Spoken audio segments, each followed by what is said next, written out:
3:06 de la madrugada, bienvenidos. Estamos ya aquí en el estudio, uno de la cadena SER. Hemos apagado todas las luces, nos hemos arremolinado junto a los micros. Está nuestro amigo Carlos Nicolás al frente del apartado técnico y comenzamos un programa lleno de sorpresas.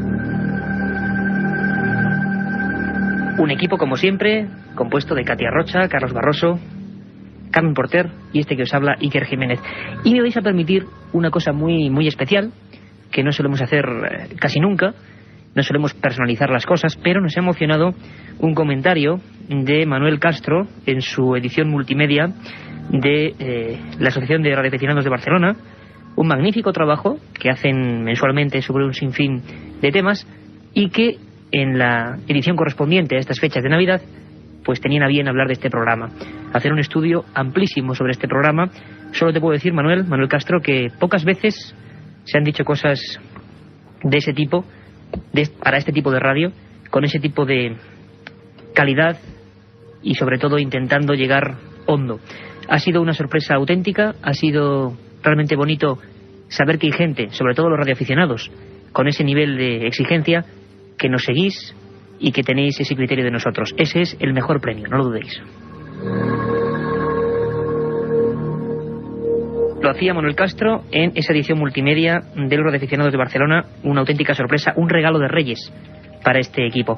Y sin embargo, regalo de Reyes más congelado, más peligroso, sin duda alguna, va a tener un excelente nadador, David Meca, que, bueno, ha hecho proezas de todo tipo, ha atravesado mares con tiburones, ha realizado, bueno, como hemos dicho, auténticas hazañas aventuriles del siglo XXI ya.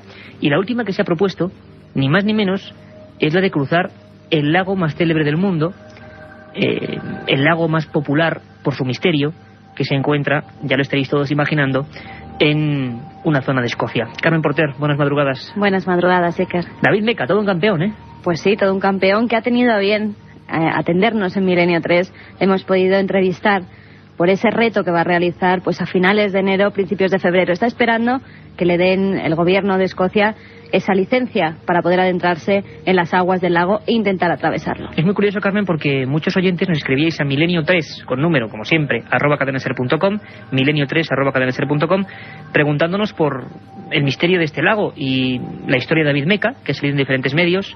Yo recuerdo a Juan Antonio Alcalá, que tuvo también a bien invitarnos para charlar del misterio de ese lago. Bueno, pues les ha producido a mucha gente el interés por saber la verdad y la ficción. Tú has hablado con David hace bien poco, ¿verdad? Pues sí, esta misma noche le estábamos grabando. Le hemos grabado un poquito antes de comenzar Milenio 3 porque tiene que descansar, tiene que estar bien preparado. No son horas para él. No son horas para él. Es un deportista y como tal tiene que seguir un horario muy estricto y una comida también muy estricta, porque nos ha confesado que ha ganado 5 kilos y tiene que ganar otros 5 para aguantar esas bajas temperaturas que va a tener en el lago Ness, porque el lago Ness ahora mismo está helado, está completamente congelado.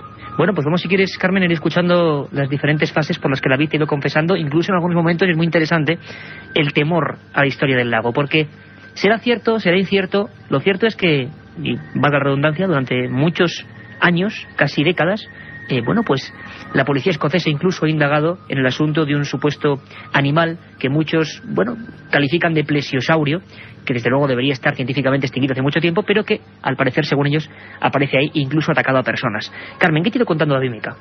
Pues lo primero que le hemos preguntado era que cómo se le ocurrió realizar este nuevo reto, y precisamente en un lago que lleva tanta historia, que tiene tanta leyenda.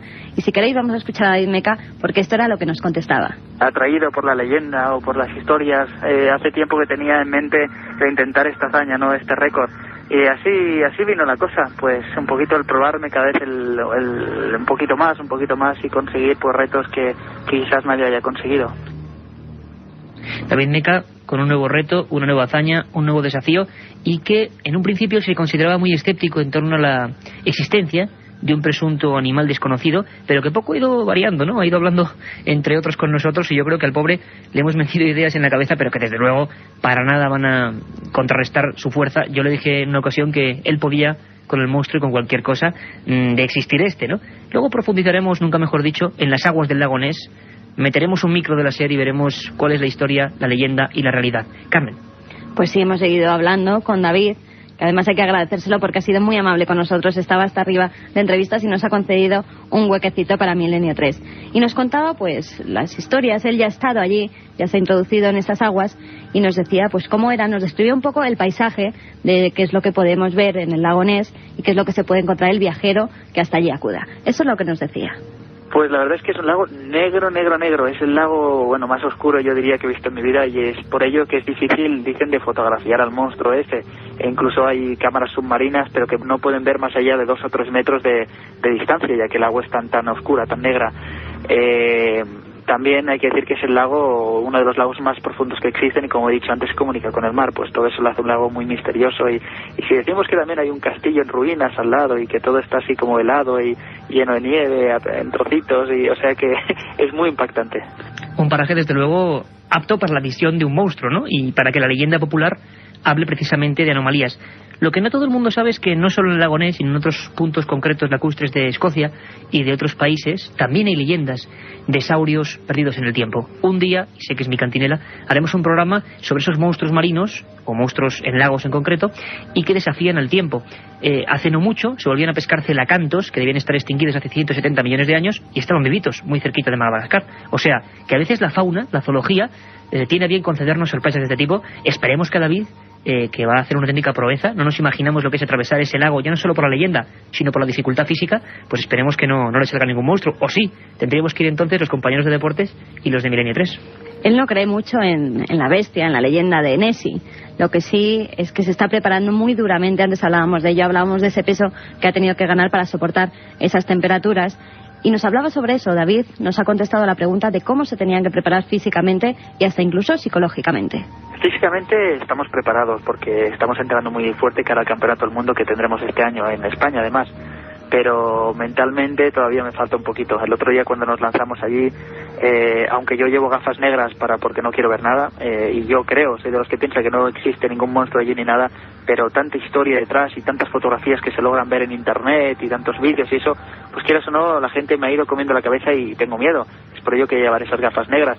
Pero aparte de eso, pues unos kilitos de más, como tú bien dices, para poder resistir ese frío, porque está entre 0 y 1 grado centígrado. Hay trozos que están parcialmente helados y entonces eso va a suponer ganar pues quizás 5 kilitos más de los 5 que ya ha ganado. A mí me gustaría contarle incluso a David una leyenda que no le pude contar en su día, y es la del Kelipie. El Kelipie era un ser casi anfibio que se parecía, va a sonar muy científico, pero de verdad que no son pretensiones, sino que bueno, que es así. Había un animal previo a los dinosaurios reptiloides, de anfibios, se llamaba Ichostega. Es uno de los primeros que salió del agua y empezó a caminar, y es muy curioso porque las antiguas tribus bárbaras que vivían en la zona de Escocia, la época de Braveheart, todos lo recordaréis, pues hablaban en sus leyendas del Kelipie, una especie de ese Ichostega, una especie de tritón gigantesco, muy muy gordo, muy ancho, que salía y comía a los niños. Bueno, pues esa es una leyenda que surge también del lago Ness, y que quién sabe si tiene alguna relación con el primo hermano Nessie, con el primo hermano del plesiosaurio.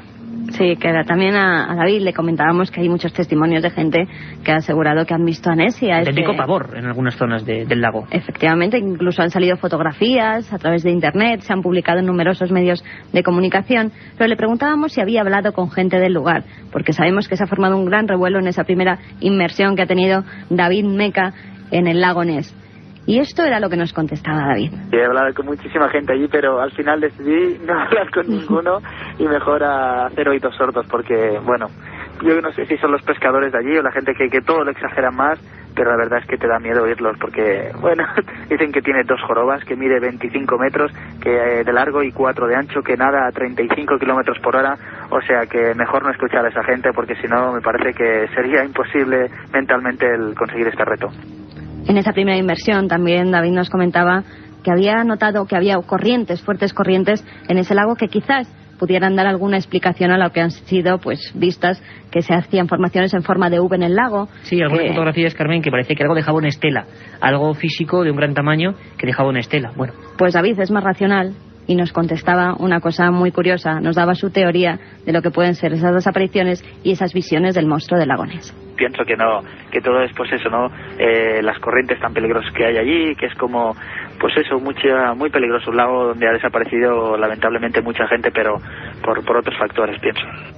Bueno, pues David Meca, todo un campeón, que va a cruzarse a nado, ni más ni menos que el lago Ness, desde luego una maniobra muy interesante que aquí queremos seguir porque quizá nos pueda contar algo. Me ha hecho mucha gracia eso de las gafas negras, porque la sugestión en el fondo, bueno, pues nos afecta a todos. Yo no soy de los que piensa que quizá no haya monstruo, ¿eh? Ha habido estudios realmente singulares.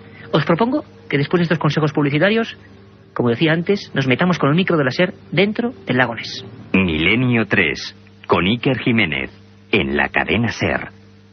Aparte de gozosos, dolorosos, gloriosos, los misterios de la Iglesia son sorprendentes e inexplicables. La periodista Carmen Porter te ayuda a desvelarlos en Misterios de la Iglesia, una obra que saca a la luz los episodios más impactantes del fenómeno religioso. Exorcismos, apariciones, cuerpos incorruptos, estigmas. Misterios de la Iglesia, de Carmen Porter, publicado por Editorial Edad. La otra realidad. Milenio 3. En la cadena SER. ¿Por qué demonios se habla del lago Ness? ¿Por qué se hace fuerte esa leyenda? ¿Por qué hay cientos de fotografías? ¿Por qué algunas, incluso Scotland Yard, las sigue considerando auténticas? ¿Por qué se meten webcams, que desde luego es como ver un monitor en negro? Porque, como decía David Meca, no hay visión, no hay luz. ¿Por qué? Siempre hay. Carmen Porter se ha documentado y ha intentado explicárnoslo.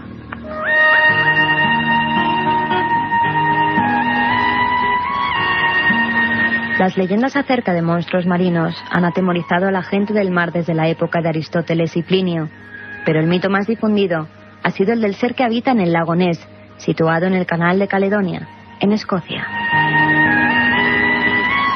La primera aparición de Nessie, nombre cariñoso con el que los lugareños conocen al monstruo, de la que se tiene constancia, se remonta al año 565 de nuestra era y habla de un ser que emergió de las profundidades con el objetivo de comerse a un hombre. La única referencia que hay en torno a este caso es la de un misionero inglés afincado en Escocia, conocido como San Columbo. Este hombre escribió en su diario la vivencia que tuvo al asistir al funeral de un hombre que había resultado muerto por las dentelladas de una bestia marina que habitaba en el fondo. Años más tarde, en 1880, Duncan MacDonald, buzo de profesión, se sumergió en las oscuras aguas del lago con el propósito de hallar un barco que se había hundido hacía pocas fechas. A los pocos minutos, el buceador comenzó a hacer señas para que sus compañeros le sacaran del agua. Según los testigos, el buceador estaba blanco y todo su cuerpo temblaba mientras gritaba que había visto a la bestia. Ya en 1933, el matrimonio McKay, dueños de un hotel a las orillas del lago Ness, denunció haber visto una criatura que ellos describieron como un engendro entre un elefante y una ballena. Después de este incidente, los avistamientos de Nessie comenzaron a ser cada vez más numerosos. En mayo de ese mismo año, Alex Campbell, alguacil del lugar, asegura haber observado una gran cabeza y un largo cuello saliendo de las aguas. 2 meses más tarde, George Spies y su esposa, que viajaban a la orilla del lago, vieron cómo salía el monstruo de entre los matorrales que bordean la carretera. Antes de apretar el acelerador de su viejo vehículo para huir a toda velocidad, pudieron observar que se trataba de un animal con cuello muy largo y de color gris, y que se movía dando grandes saltos. El 5 de enero de 1934, el estudiante de medicina Arthur Grant también fue testigo de lo insólito. Describió al bicho como un ser de cabeza pequeña, como de anguila, ojos ovalados, cuello muy largo y cuerpo enorme que se estrechaba hacia la cola. Grant declaró a los medios locales: como sé algo de historia natural, puedo decir que en mi vida he visto algo parecido a aquel animal. Parecía un híbrido, un cruce entre pleiosaurio y un miembro de la familia de las focas. El 8 de octubre de 1936, cerca de 50 personas, entre turistas y lugareños, vieron al ser durante algo más de 15 minutos. El animal se paseó cerca del castillo de Ucart, unas ruinas que hay sobre un promontorio que se interna en el lago. Todos coincidieron en describirlo con 2 jorobas y el cuello largo. Sea verdad o no la existencia de este mítico ser, lo cierto es que desde 1933 existe una ley en Escocia que prohíbe a cualquier persona o institución capturar o herir a la bestia. Milenio 3. Periodismo de lo desconocido. Hoy estamos a punto de... Bueno, no ya, inmersos, porque estamos aquí en la cadena SER hace muchas horas y pensamos que sigue siendo 5 de enero, pero realmente ya es un 6 de enero, ni más ni menos que estamos en plena madrugada, noche, definirlo como queráis, de Reyes. Una noche fascinante, llena de historias, llena de imaginación, llena de ilusiones. Y tal día como hoy, no solo llegaron los Reyes Magos, guiados por la estrella de Belén, otro misterio del que un día hablaremos, sino pasaron muchísimas más cosas, Carmen Porter. Pues sí, que tal día como hoy, un 6 de enero, en 1119, Alfonso I, el batallador, rey de Aragón, conquista Zaragoza a los árabes. En 1412 nace Juana de Arco, heroína francesa que salvó a su país de la dominación inglesa. 1494, Cristóbal Colón funda la Isabela, primera población española en América. 2 años más tarde, en 1496, la Alhambra es entregada a los cristianos. Nos vamos hasta 1854. Nace Sherlock Holmes, según siempre, Arthur Conan Doyle. En 1942 comienzan en el campo de concentración de Buchenwald los primeros experimentos con seres humanos sobre el tifus exantemático. En 1945 las tropas soviéticas ocupan el campo de concentración de Auschwitz, Polonia, liberando a más de 5.000 presos. Ese mismo año se produce la concesión del primer premio Nadal a Carmen Laforet por su novela Nada. Y ya en 1968 se lanza la nave espacial Surveyor 7. Un sinfín de cosas, como decimos siempre, de minúsculos pero importantes archivos en el gran disco duro del tiempo. Algunas de ellas, todas esas cosas casi dignas de no recordar, pero que son parte de nuestro tiempo y del ser humano, como la ocupación nazi y demás, tienen mucho de conspiración, ¿verdad? Tienen mucho de poderes ocultos que no controlamos. Sabéis que siempre hay un personaje, también oculto, a veces junto a un vaso de whisky, a veces en una especie de pequeña covacha rellena de libros, de informes, solo para privilegiados como él, vetados al resto de los humanos, pero privilegiados como él realmente, que saben sacar toda su esencia. Ese personaje no es otro que Santiago Camacho, un hombre que ha hecho de la conspiración su auténtica vida, y un hombre que últimamente parece que se está metiendo a fondo en el asunto de la guerra biológica, ni más ni menos. Hay mucha tela que cortar. De momento nos habla de cómo se fundó esa manía de matarnos los unos a los otros utilizando la guerra química. Vamos a escucharle.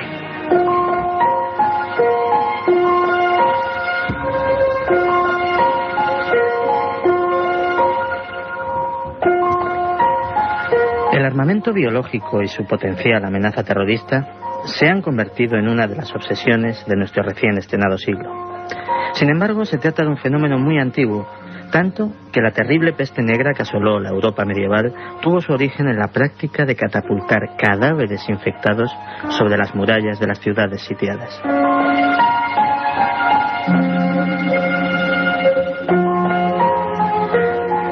Este tipo de armas no alcanzó un desarrollo importante hasta la Segunda Guerra Mundial, cuando el japonés Shiro Ishii se dedicó a investigar sobre el tema, inoculando a miles de prisioneros con las más variadas enfermedades, diseccionando sus cuerpos cuando aún se encontraban vivos y sin emplear anestesia alguna.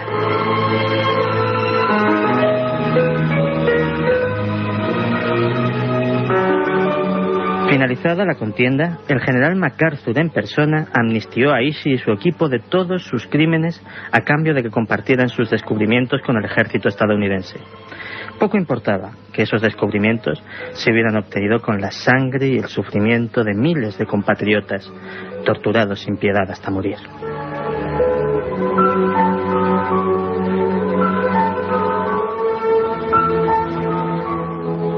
Los estadounidenses no tardaron en aplicar estos hallazgos durante la Guerra de Corea, donde comenzaron a darse inexplicables brotes epidémicos de las más diversas patologías, siempre después de la pasada rasante de algún avión que parecía rociar la zona con una suerte de extraño líquido.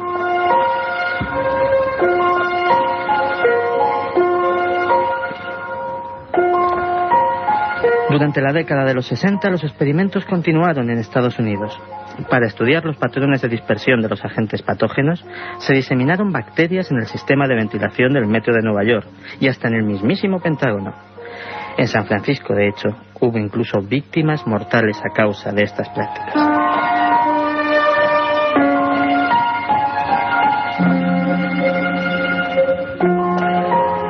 Lo realmente curioso es que nada de esto se hubiera sabido hoy de no ser por un accidente fortuito. En 1989, una excavadora que participaba en las obras de cimentación de un rascacielos de Tokio comenzó a desenterrar una cantidad ingente de huesos humanos. La investigación sobre la procedencia de estos restos fue lo que terminó sacando a la luz la macabra historia de Shiro Ishii y su infame trato con los estadounidenses.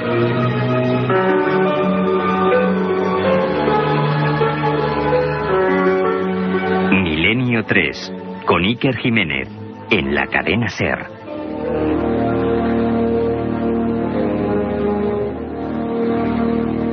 Y 28 minutos de la madrugada. Sabéis que hay 2 vías de contacto directo con nosotros, que estamos a vuestra disposición, que intentamos hacer también el programa que vosotros queréis, con los temas que os fascinan, aquellas historias que las devoró el tiempo y queréis recuperar, o esa noticia de última hora que ha pasado cerca de vuestra ciudad.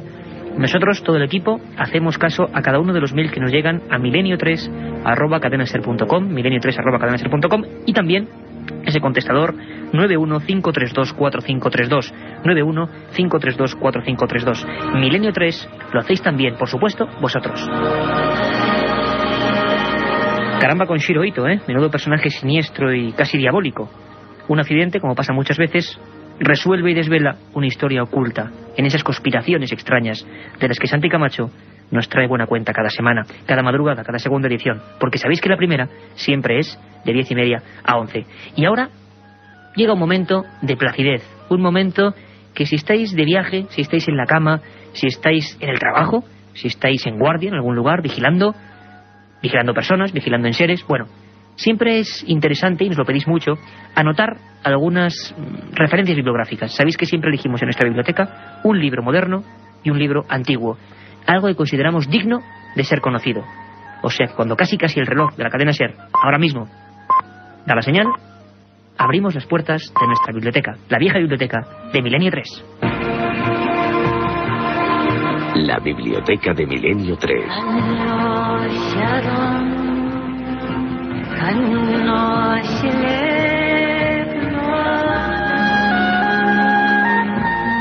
Y veo aquí a Carmen Porter con un libro pequeño en tamaño, pero grande en conocimientos, y además es un buen amigo. Sí, de un gran amigo, de Javier Sierra, y la editorial es De Bolsillo. Es un libro que se publicó ya hace algunos años, pero que ha sido reeditado ahora en bolsillo, y es nada más y nada menos que En busca de la Edad de Oro. De su libro, Javier Sierra nos dice: este es un libro muy especial para mí. Fue gestado entre viaje y viaje, a pie de escalerilla de avión, repasando antiguos reportajes y cuadernos de notas que llevaban años aguardando a ser resucitados y completados, y que ahora han cumplido eficazmente su función, ayudándome a revivir momentos intensos de mi trayectoria de investigación tras los misterios del pasado. Pues como bien dice Javier Sierra, se trata de un libro que hace un recorrido por aquellas obras, personajes y cosas que de alguna forma Iker no pertenecían a su tiempo. En uno de los capítulos, Javier, por ejemplo, se pregunta: ¿un Sputnik en el año 1600? Sí, recuerdo perfectamente, le estoy viendo ahora mismo, casi ojeando entre las páginas, aquella imagen. Tantos y tantos objetos que parece que salen del tiempo, ¿no? Pues Javier ha investigado y ha estado en esos lugares para darnos la última hora en torno a estas cosas que no encajan, que están fuera de lugar y que además parece que, bueno, que indican que quizás hubo conocimientos que se han perdido por completo. También en el libro nos relata cómo llegó hasta el mapa de Piri Reis, que se encuentra en Estambul, y los misterios que hay en torno a él, o cómo en un templo de Egipto se encontró, concretamente en el templo de Dendera, se encontró con un relieve en el que hay esculpidas pues 2 bombillas que son casi perfectas, y que tú también, Iker, y yo hemos podido ver y comprobar que así es. Las extrañas bombillas de Dendera. Javier también se acerca a la misteriosa vida y obra de personajes como Julio Verne o como la mística María Jesús de Ágreda. Y para terminar volvemos a rescatar unas palabras del autor que nos dice: a poco que investiguemos más allá de la estricta ortodoxia, mucho de lo que apreciamos de la vida de nuestros antepasados demuestra que tenían en su poder conocimientos científicos sorprendentes. Tanta habilidad y sabiduría hacen creíble la hipótesis de una edad de oro, remota, de la que hemos perdido toda memoria histórica.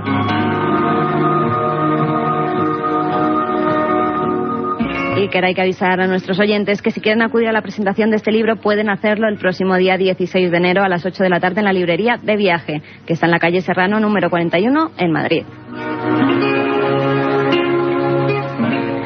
Pues una cita importante y un libro realmente aconsejable, La Edad de Oro. Yo tengo en mis manos otro que en el fondo también buscaba cierta Edad de Oro.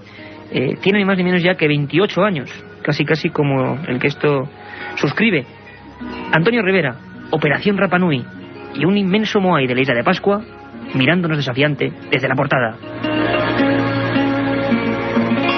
Una editorial clásica donde las haya, Pomaire, a la que le debemos la introducción de algunos de los primeros y herejes libros sobre los misterios. Antonio Rivera, un día hablaremos mucho y profundo de él, nos dejó hace bien poquito. Un maestro, a su manera, un hombre que no solo realizó investigaciones, sino que tradujo algunas de las más importantes que venían sobre todo de Francia e Inglaterra. En el año 75, una serie de personas de Cataluña se juntan, se lían la manta a la cabeza y se van hasta Rapa Nui, la isla de Pascua, el lugar más lejano de la Tierra, en mitad de nada, en mitad de unas aguas profundas, cristalinas, y que según ellos, expertos submarinistas además, Antonio Rivera a la cabeza, creía que podían guardar el misterio de cómo se construyeron esos moais, cómo se alzaron y quién, en todo caso, les ayudó. Nos hablaban de esa terrible isla de Pascua convertida en hacinamiento de leprosos, isla de Pascua, motivo y lugar, enclave de batallas sangrientas, de peleas entre enclaves y razas. Este libro de Pomaire, no lo olvidéis, Operación Rapa Nui, fue el legado histórico de una serie de aventureros, los primeros que atravesaron el mundo para llegar hasta allí, los primeros españoles que llegaron hasta allí dispuestos a no solo hablar de los temas arqueológicos, sino también de las tradiciones, de los misterios auténticos, de las, por ejemplo, enigmáticas apariciones que se aparecían siempre a los pascuenses. Absolutamente recomendable las dos obras de hoy, Operación Rapa Nui, Antonio Rivera, 1975, una joya en librerías de viejo. Si la encontráis, no lo dudéis. Y En busca de la Edad de Oro, de Javier Sierra. Un tema, una historia relajante, los libros. Sabemos que están en ellos el conocimiento, que no dejéis pasar la oportunidad. Solo hay dos tipos de personas, los que aman los libros y los que no los aman. No os quepa la menor duda. Pero, como en Milenio 3 es una especie de...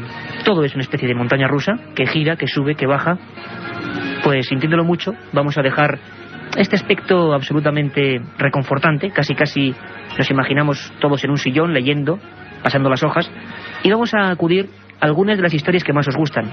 Las trae Katia Rocha, son las leyendas urbanas, y en este caso no hay mejor marco para hacerse cargo de una de ellas, la mágica, imperial y mítica Toledo.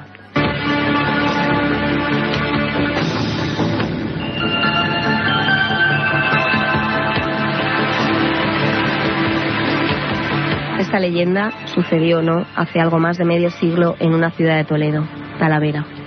Hasta hace no mucho tiempo, justo antes de construir la avenida de la Real Fábrica de Sedas o Ronda Sur, existían las ruinas de un viejo caserón en la zona de Entre Torres. Este caserón fue utilizado durante la posguerra y hasta bien entrados los años 50 como prostíbulo. La casa era regida por un hombre llamado Carlos, el cual iba siempre vestido de blanco. Llevaba un sombrero de ala ancha y corbatas de lo más extravagantes. A pesar de que todo el mundo conocía la dedicación de ese lugar, Carlos era un hombre bien acogido por la sociedad y sus negocios, si bien no estaban bien vistos, se toleraban por parte de las autoridades. Al parecer, una noche de 1951, una de las prostitutas que ejercían su labor en la casa apareció muerta en su cama con una puñalada en el vientre. La policía y la Guardia Civil, después de realizar sus investigaciones, concluyeron en que se trataba de un hecho muy extraño. Nadie oyó los gritos de la mujer mientras era asesinada. En sus manos había heridas producidas por la hoja del cuchillo y todo aparentaba como si hubiera sido ella misma la que se lo hubiera clavado.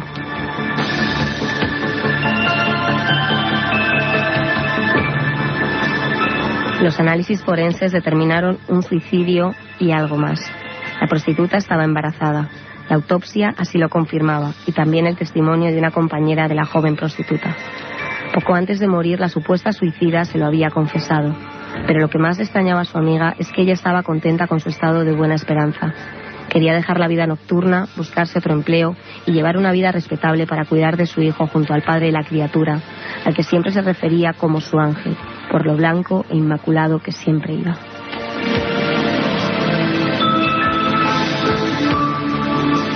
Dos años después todo parecía haberse olvidado, aunque la habitación donde murió la joven no volvió a ser utilizada. Carlos, el amo del local, mandó cerrar con llave la habitación y nadie entró allí durante varios meses. En verano de 1953, una mujer de unos 30 años llegó al prostíbulo. Como aquella noche de mercado todo estaba lleno, Carlos no tuvo más remedio que alojarla en la habitación de la pobre prostituta muerta 2 años antes. Cuando abrieron la puerta, la sorpresa y el pánico aterrorizaron a ambas personas. En las paredes alguien había dibujado caras con terribles lamentos.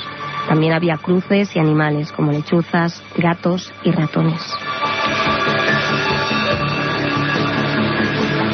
Lo más escalofriante eran unas letras que decían: tu traje blanco está manchado con el rojo de mi sangre y de la sangre del fruto de mi vientre.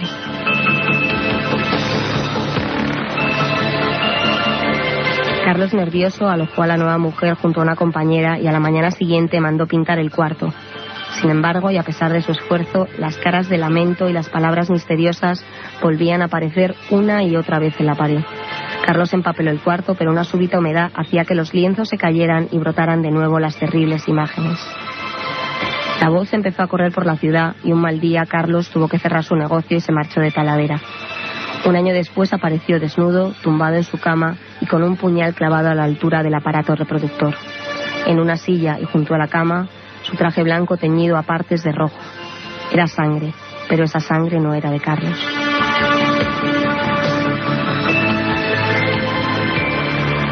Desde entonces la casa permaneció en ruinas hasta aproximadamente 1994, en la que fue derrumbada para hacer una avenida. Dicen que por las noches, en el segundo piso del portal número 16 de esa avenida, se escuchan los lamentos de una mujer que llora y susurra canciones de cuna. La otra realidad. Milenio 3. En la cadena SER. Las historias de Katia Rocha no sabemos con qué porcentaje de ficción y de verdad, como todas las leyendas urbanas, siempre tienen algo de realidad que las fundamenta y que les da su propio génesis. Historias alucinantes y auténticas. Historias como las que mañana vamos a contar. No lo olvidéis. Mañana, día especial, Día de Reyes, de 10 a 11 de la noche. Os aseguro, y se me ponen los pelos de punta al recordarlo, hay una historia digna de ser escuchada. Una de las más extrañas ocurridas en Latinoamérica a lo largo del siglo XX. Protagonista, una patrulla militar chilena que se enfrentó al misterio. Una patrulla que por orden misma de Pinochet tuvo que callar. Mañana empiezan a romper su silencio. ¿Cómo silencio queremos romper en torno a otro libro? El protagonista vuelve a ser un libro y una obra y un hombre. Es la pregunta del oyente. Nos la preguntaban vía milenio3@cadenaser.com hace bien poquito, ¿verdad, Carmen? Sí, era Javier Alcántara el que nos decía: hola Iker, soy Javier, un oyente habitual de tu programa. El motivo de este mail es pedir información sobre la teoría de Jesús de Nazaret y su vida en Cachemira. Recibe un cordial saludo para el programa y todos los componentes. Los mejores deseos para el nuevo año. Pues bueno, también los mejores deseos para Javier. Por supuesto, Carmen. Además sabéis que hay una posibilidad de preguntar vuestros temas, historias, personajes, objetos, lo que queráis en torno al misterio y a lo desconocido, que es muy amplio. Nosotros siempre intentaremos responderos. Pregunta por una teoría que se fundamentó sobre todo en una persona ya fallecida, y de la que ya se empieza a olvidar demasiado deprisa. La hemos recuperado en este reportaje de Respondemos al oyente.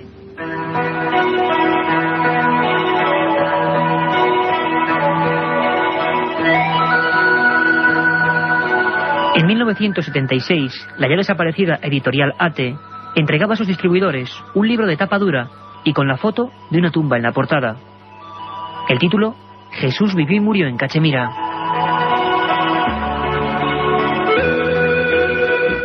Catalán y alemán al mismo tiempo, hijo de un célebre pintor de la vanguardia abstracta, Andreas Faber-Kaiser viajó durante meses para realizar aquel trabajo que se convirtió en uno de los 10 más vendidos en España. La obra de Andreas, tras penetrar en la complicada zona india de Cachemira, exponía la documentada posibilidad de que Jesús no muriese en la cruz, sino que tras las profundas heridas ejercidas en el monte del Calvario, fuera trasladado y conducido oculto hasta aquellas lejanas tierras. Según el escritor, tras unos años ejerciendo su doctrina, murió en la ciudad de Srinagar. Basándose en la gran cantidad de material de tradición oral sobre la presencia de un ser llamado Isa, que hablaba por la boca de Dios y que se adecúa sorprendentemente a las características físicas y al tiempo de Jesús de Nazaret, Faber-Kaiser trazó las líneas maestras de una teoría que le provocó no pocos enemigos en todo el mundo. El largo viaje efectuado con su esposa Mercedes Castellanos fue el primer paso para dar a conocer la gran tradición remota existente en la India en torno a aquel ser, aquel hombre divino que fue venerado hasta el día de su muerte, en una tumba conocida como el Rozabal. Una tumba que aparecía por vez primera en la portada de aquel libro. Agotada en pocas semanas, la obra de aquel reportero y director de la mítica publicación Mundo Desconocido provocó reacciones durísimas. En los sectores más conservadores de la Iglesia, la discrepancia ante lo narrado por Faber generó debates periodísticos e incluso programas de televisión. Las contrarréplicas llegaron al punto de que hubo libros titulados Jesús y la estafa de Cachemira, que por fortuna o por desgracia nunca alcanzaron la relevancia del anterior. A principios de 1977, algunos periódicos franceses destacaban este libro como ejemplo del giro aperturista de la transición a la democracia española. Al mismo tiempo, y al lado opuesto de las reacciones, el cardenal de Bombay, Gracias Valerian, manifestaba públicamente su miedo a que Faber hiciese públicos ciertos datos. Paradojas de la historia. Mientras el ya desaparecido Andrés Faber-Kaiser era acusado de integrista musulmán o de ser incluso pagado bajo manga por el movimiento fundamentalista de los Ahmadiyas, aquellas 300 páginas vivían su edad de oro y se publicaban en Alemania, Suiza, Francia, Noruega, Inglaterra y la India.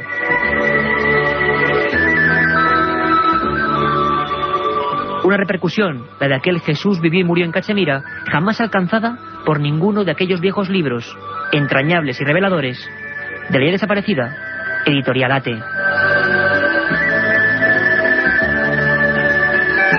Un programa que se sumerge en el otro lado de la realidad.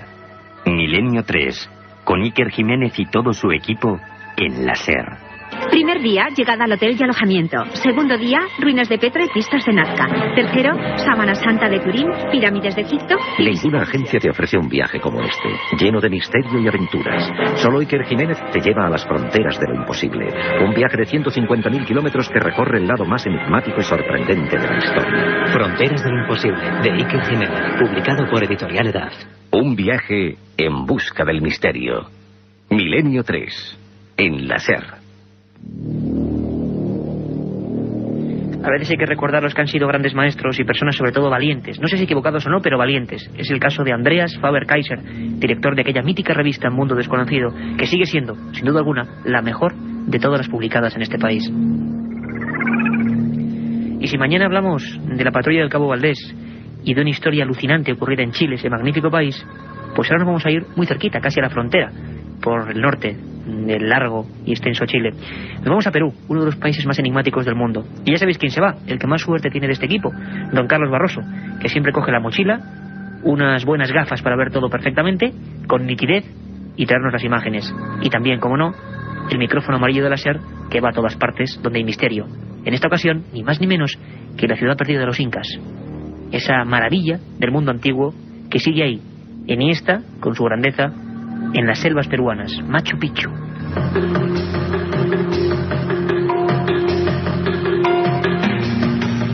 Rumbo al misterio.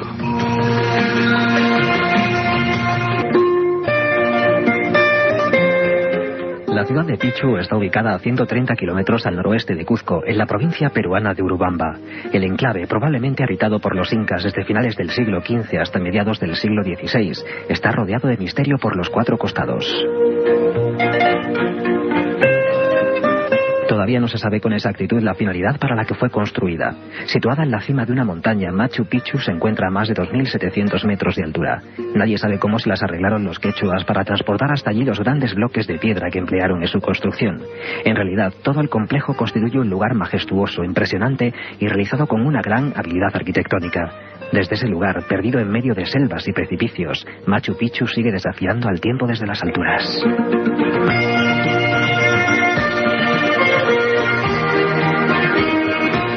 Después de varias expediciones por Perú, la ciudadela fue descubierta el 24 de julio de 1911 por el explorador norteamericano Hiram Bingham. La bautizó con el nombre del cerro que la cobijaba y ya no tuvo dudas de que se encontraba en la legendaria Vitcos, último refugio de los incas durante su huida de los conquistadores españoles. Aunque este extremo aún no está del todo claro, los investigadores creen que efectivamente esa pudo ser la finalidad de Pichu. La ciudad puede dividirse en 3 zonas bien diferenciadas: el barrio sagrado, el barrio de los sacerdotes y la nobleza, y el barrio popular. La zona más misteriosa es, sin duda, la sagrada. Cuenta con el Intihuatana, o lugar donde se amarra el sol. Se trata de una piedra circular, una especie de calendario que permitía poner en marcha un complejo sistema de mediciones astronómicas y determinar las fechas de inicio y fin de las campañas agrícolas. También en el barrio sagrado está el Templo del Sol y el Templo de las 3 Ventanas, una representación simbólica del Tampu Tocó, el cerro con 3 ventanas del que, según la mitología, salieron los incas el día de la creación. Todas las edificaciones de Machu Picchu siguen el clásico estilo arquitectónico inca, con muros de sillares pulidos de forma regular, junturas perfectas entre los bloques de piedra y una ligera inclinación que hace que la base del edificio sobresalga ligeramente con respecto a su remate. Esta imagen trapezoidal también se observa en los huecos, puertas y ventanas.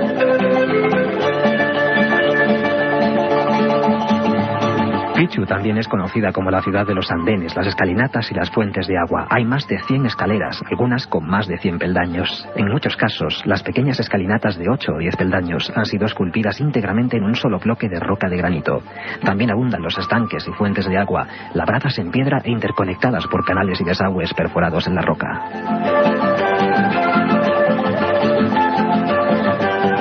Picchu es una yacta, ciudades burocráticas donde residían los administradores incas y todos sus funcionarios, sirvientes y artesanos.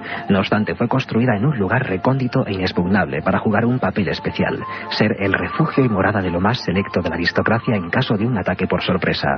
Los caminos que conducían a Picchu estaban prohibidos para la ciudadanía en general y su ubicación era un secreto militar. Los estudios revelan que pudo servir efectivamente como fortaleza después de la conquista española de Cuzco, capital del Imperio Inca, en 1532, en especial para las saquias, mujeres escogidas para servir al dios Sol. Tras la captura del último Inca rebelde, Tupac Amaru, debió de ser abandonada, pues ya no había razón para seguir viviendo en ella.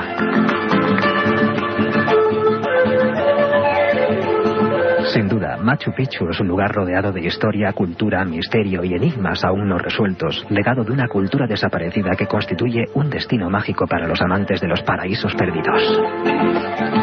Música maravillosa que nos retrotrae a los Andes, esa región llena de enigmas, misterio y autenticidad todavía. Gracias a Dios siguen las cosas como hace mucho tiempo, en el buen sentido, en el sentido de la tradición y del misterio y de conservar, por ejemplo, esas canciones que nos hablan, dicen ellos, de dioses y seres que vinieron del cielo. Eso sigue manteniéndose muy virgen en esas zonas del Perú. Y ahora, casi sin solución de continuidad, ya sabéis que esta hora es apretada de acontecimientos y de cosas, y queremos ofreceros siempre un menú lo más completo posible para que vosotros saquéis siempre vuestras conclusiones. Nos vamos ya con ese informativo semanal que hacen tanto Carmen Porter como Carlos Barroso. Un informativo repleto también de acontecimientos extraños.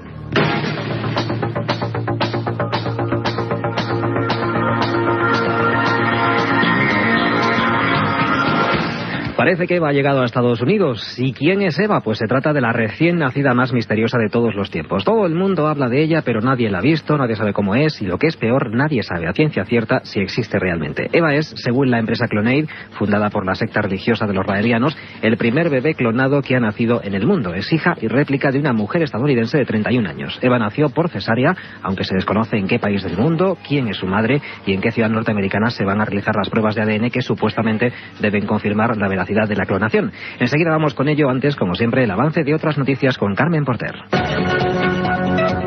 Proponen crear el primer museo de meteoritos del mundo en Chile. Reactivan sangre congelada durante 15 años. Representantes de 7 religiones conquistan el Everest.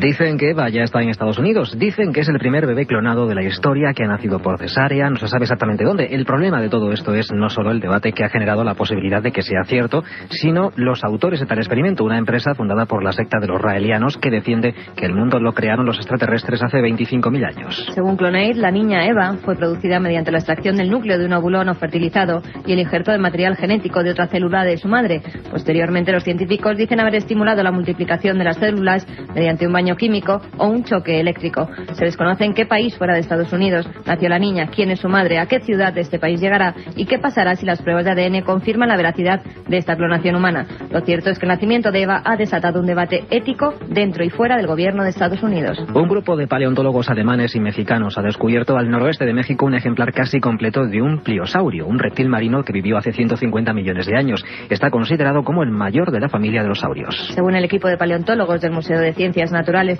de Karlsruhe, Alemania, y de la Universidad Autónoma de Nuevo León, México, que realizaron el hallazgo, puede tratarse de una especie totalmente desconocida hasta ahora. El animal al que se ha dado el nombre de monstruo de Aranberry es un reptil marino que mide unos 18 metros de longitud y en su cráneo de 3,5 metros se han hallado huellas de una herida, lo que permite deducir que el reptil fue atacado por otro animal de mayor tamaño. La ciudad de San Pedro de Atacama, en Chile, podría convertirse en la sede del primer museo de meteoritos del mundo. El proyecto ya está elaborado y cuenta con el patrocinio de numerosas entidades e incluso con el respaldo de la NASA. Corresponsal María José Ajejas. El proyecto para crear el primer museo de meteoritos del mundo surgió hace más de un año y fue idea del estudioso Edmundo Martínez, que lleva años recopilando estas piezas en el desierto de Atacama, al norte de Chile, y que tiene almacenados ya 120 meteoritos de gran valor. Desde los 80 se sabe que esta región chilena es de las más ricas del mundo en el hallazgo de estos restos venidos del espacio. La sede de este museo estaría en San Pedro de Atacama, muy cerca de donde está instalado el Observatorio Paranal, que tiene el telescopio más grande del planeta.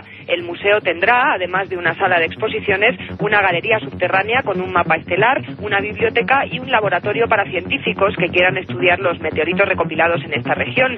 El desierto de Atacama es ya en estos momentos uno de los centros astronómicos más importantes del mundo. A 5.000 metros de altitud y con 300 noches despejadas al año, esta región del norte de Chile es la mejor del mundo para observar las estrellas. El consorcio europeo Arianespace ha pospuesto el lanzamiento de la sonda Rosetta, previsto para el 12 de enero con el objetivo de posarse en un cometa. El aplazamiento se ha producido después de la anulación del lanzamiento del cohete Ariane 5 por un fallo en los motores cuyas causas aún se están investigando. La demora está relacionada con la reciente pérdida del nuevo supercohete europeo Ariane 5 ESCA, que estalló poco después de despegar. Se espera que la sonda Rosetta, que tiene que realizar una compleja trayectoria de espacio profundo y darle una vuelta a Marte y 2 a la Tierra para alcanzar la velocidad necesaria para acercarse al cometa Wirtanen, pueda volar una vez que los investigadores que estudian la explosión del Ariane presenten su informe hoy, día 6 de enero. Pues repasamos ya de forma breve otras noticias interesantes.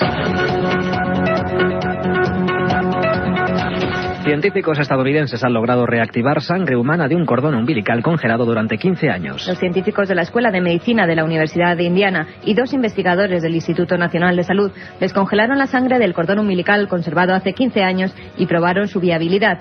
Encontraron que las células madre podían multiplicarse en cultivos de laboratorio y los especímenes fueron aplicados a ratones que no tenían sistema de médula ósea. El proceso permitió que se consiguieran injertos en estos animales que eran tan buenos como los logrados con sangre nueva. Estos experimentos podrían ayudar en la recuperación de la médula ósea de pacientes de cáncer. La Fiscalía de Moscú ha cerrado el caso incoado contra la editora de Harry Potter, rechazando una demanda que acusa al niño mago de propaganda del satanismo, la brujería y el ocultismo. Tras llevar a cabo una investigación, la Fiscalía de Moscú declaró que no se ha hallado base para abrir un proceso, según el artículo 282 del Código Penal, que castiga hasta con 5 años de cárcel a quienes inciten al odio religioso, étnico o racial.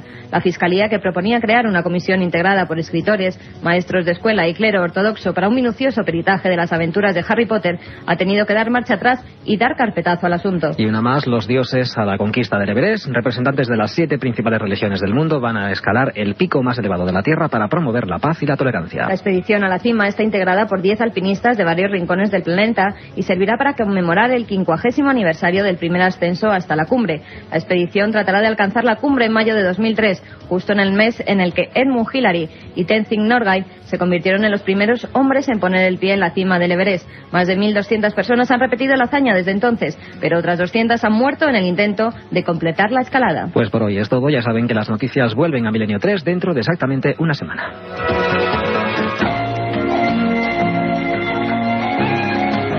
Un informativo repleto de noticias que no se suelen contar en todos los lados. Carmen Porter, muy rápido algunos mensajes porque estamos venga a recibir informaciones en tiempo real de Chile, precisamente. Pues sí, dar las gracias a gente como Roy Cerich o Ernesto Escobar Peña que nos escriben desde Chile, algunos de ellos miembros de Omnivisión Chile. Un saludo desde aquí y que no se pierdan mañana el programa que tenemos dedicado a un caso de su país. Mañana el gran misterio de su país después de 25 años. Rápidamente, Fran Moreno nos dice que nos felicita por el programa y que querría saber algo sobre el documento de Voynich. Bueno, el mapa de Voynich va a ser un tema alucinante que toquemos cuando hablemos de libros malditos, libros condenados, papiros con informaciones poco correctas en su época.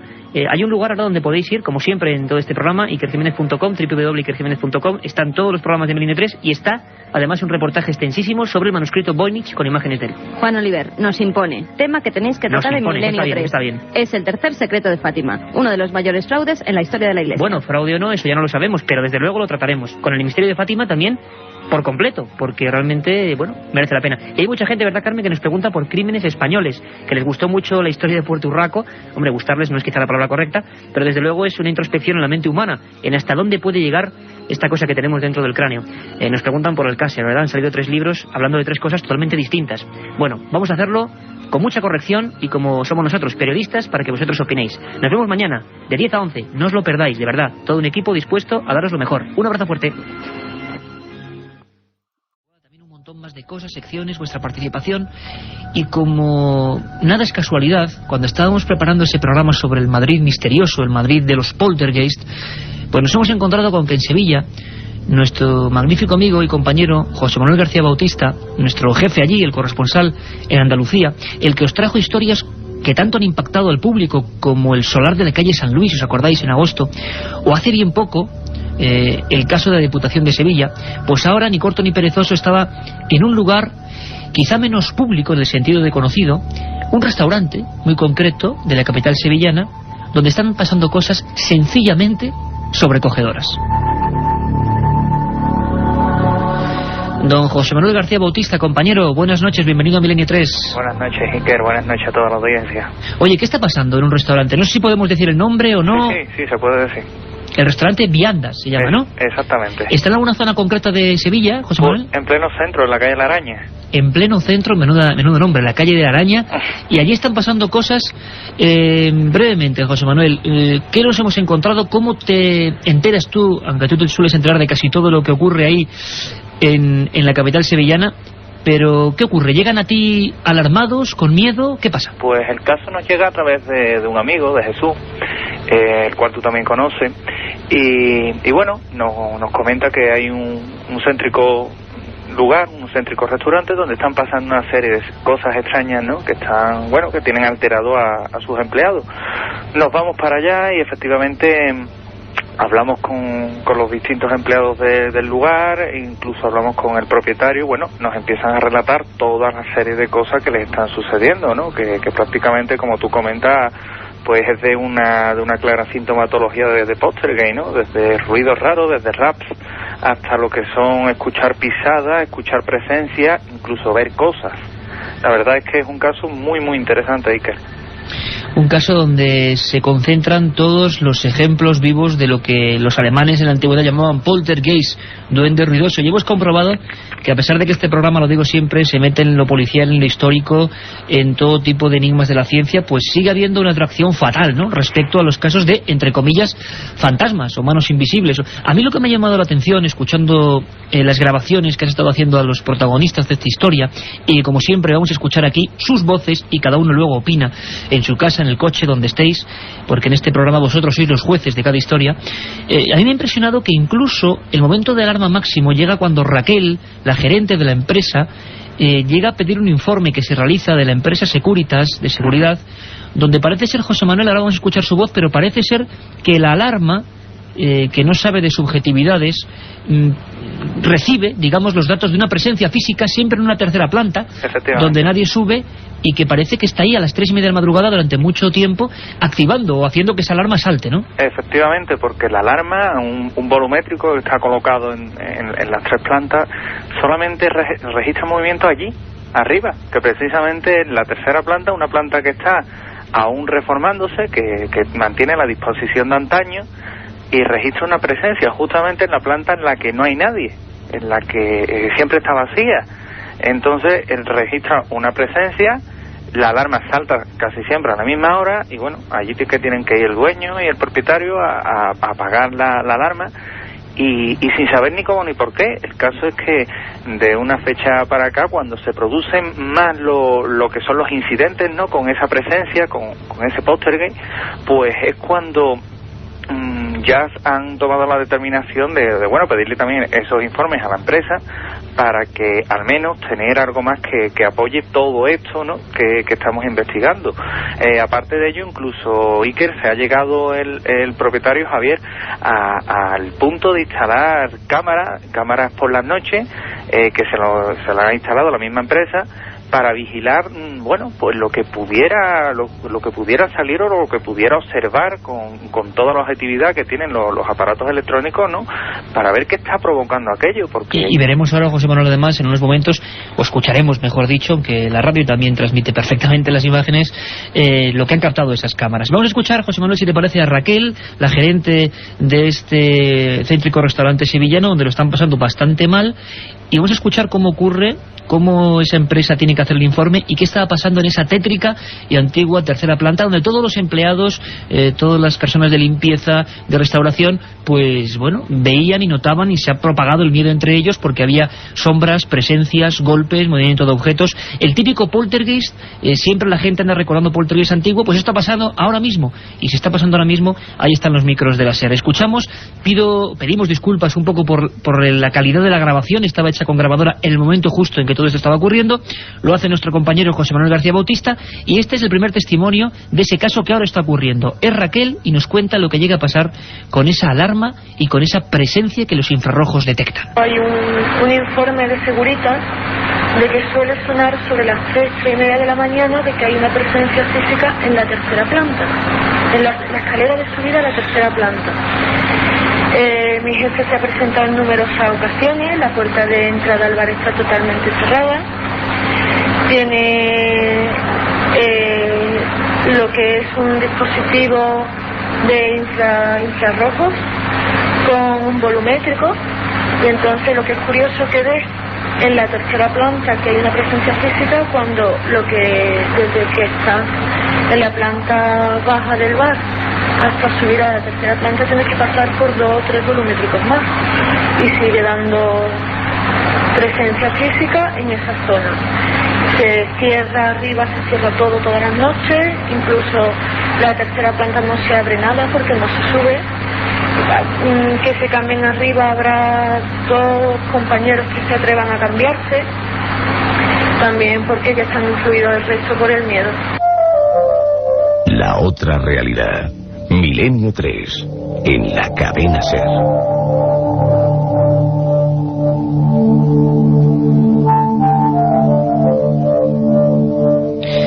La psicología y la sociología del miedo, porque es muy fácil ver esto desde la lejanía, esbozar sonrisas escépticas, porque puede que todo esto tenga un fin o una explicación perfectamente natural, y ya nos conocéis, en Milenio 3 no nos casamos con nada ni con nadie, y tampoco somos ni crédulos ni escépticos a ultranza, simplemente mostramos las opiniones. ¿Qué está ocurriendo en ese restaurante? Escuchábamos a Raquel y José Manuel García Bautista desde Sevilla, otros empleados incluso que han llegado a ver sombras y caras siempre en ese lugar, donde parece ser que había ecos de una tragedia antigua, como es normal, ¿no?, que sea en el centro de Sevilla, donde tantas cosas han pasado a lo largo de la historia. Efectivamente, Iker, porque todo esto viene salpicado de una tragedia, ¿no?, que ocurrió en aquella zona, que es casco histórico sevillano, pero una tragedia reciente, ¿no? Se cree que el fantasma, porque le damos nombres y apellidos, bueno, pues era del antiguo propietario que se ahorcó en el lugar. Entonces, eso está constatado policialmente, ¿no? Alguien además me parece de la esfera militar, ¿no? Sí. Sí. Además, vamos, está totalmente identificado y la verdad es que se cree que es ese digamos el habitante, ¿no?, el habitante extraño que tiene este restaurante. A partir de ahí, de 2 años para acá, que es cuando, bueno, el actual propietario tiene el restaurante, pues es cuando se provocan toda esta serie de incidentes, ¿no? Los empleados del lugar, ¿no?, del restaurante, pues siguen con la intranquilidad, y de hecho, aunque muchos no se han dejado llevar por estas historias, ¿no?, que contaban los otros empleados, otras gentes que han ido pasando por allí, sí es cierto que, bueno, cuando lo han constatado en sus propias carnes lo que sucede, pues ya deja de haber subjetividades y deja de haber, digamos, esa psicología del miedo para pasar a comprobar que efectivamente el poltergeist, el fantasma de las viandas, es toda una realidad. Y que está ocurriendo y que mucha gente ha entrado en estados casi de pánico. Es el ejemplo de este siguiente testigo, esta empleada de la empresa del restaurante, que directamente, es que esto ya nos parece hasta un poco fuerte contarlo ahora, menos mal que no estamos en la madrugada. Ella está en la sala donde los empleados, los trabajadores se cambian, y lo que observa siempre, según sus palabras, es alguien, donde no hay nadie, por supuesto, en el espejo. Escuchamos el documento. Pues que fui a cambiarme arriba a la tercera planta, y donde nos cambiamos las mujeres pues hay un espejo colgado. Entonces yo me estaba abrochando el zapato, apoyando en la silla, y cuando miré para el espejo pues me pareció ver una sombra, vi una sombra y hubo un cambio de temperatura muy brusco. Escuchando imágenes. Cambios bruscos en la temperatura al tiempo que algo aparece. Esto nos lo indica las Biblias antiguas de estos fenómenos, de personas como Harry Price, de los primeros investigadores que casi como detectives de lo insólito indagaban en estos asuntos. Siempre se dijo algo que yo nunca acabo de entender, pero la tradición, la leyenda, entre comillas las pruebas, indican que cuando algo de esto ocurre en un lugar cerrado, dicen, incluso los primeros investigadores decían que el material esencial de su maletín de trabajo era el termómetro, las temperaturas bajan, no suben como ahora en toda España, sino que bajan radicalmente. Incluso, y no podía faltar en un fenómeno de este tipo, en un lugar antiguo, con una muerte trágica anterior, hay otra especie de efectos especiales, se puede decir así, que siempre acompañan este tipo de fenómenos. Y mañana, lo repito, con comisarios de policía, con policías que han intervenido dejando parte de estos hechos, vamos a ver cómo esto ocurre también en Madrid. Esto es un adelanto también para que comprobemos cómo ni siquiera la capital de España, con tanta infraestructura y tanta gente enloquecida de un lado a otro, se salva de esta otra cara de las cosas. Sebastián es otro empleado, uno de los camareros, que estaba colocando, creo que para un evento especial, para una boda, sin nadie más en el lugar, los cubiertos, la disposición concreta de cada enser. Y esto, que parece increíble, nos ha llegado por varias vías y en varios casos distintos. Iba por una cosa y de repente toda la mesa cambiada. Copas boca arriba, boca abajo, cuchillos y tenedores en diferentes sitios, incluso haciendo dibujo. Esto ha ocurrido ahora mismo en Sevilla, y así nos lo contaba, o se lo contaba nuestro compañero José Manuel. Sebastián.